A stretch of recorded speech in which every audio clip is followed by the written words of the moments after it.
गुलाम आहे आणि गुलामानं बंडाची भाषा करायची नसते. हे तर मंडळी, तुमचं मत काय याच्या आणखीन एक नवीन भागात तुमचं पुन्हा एकदा स्वागत आहे. तर संजय राऊतांचं असं म्हणणं आहे की अजितदादा आणि शिंदे दिल्लीचे गुलाम आहेत. तर चला पाहूयात अजून नेमकं राऊत म्हटले तरी काय आणि यावरती तुमची काय मतं आहेत हेही जाणून घेऊया.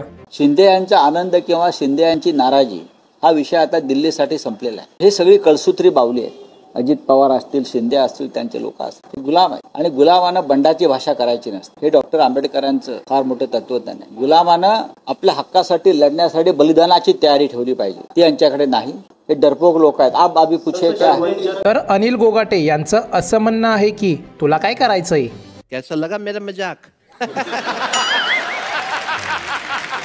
तर डी वाघमारे यांचं असं म्हणणं आहे की दुनिया का सबसे घटिया मीडिया जो 162 नंबर का है, इनको थोड़ी भी अक्ल नहीं है कि बाइट किसका लेना चाहिए. अबे साले.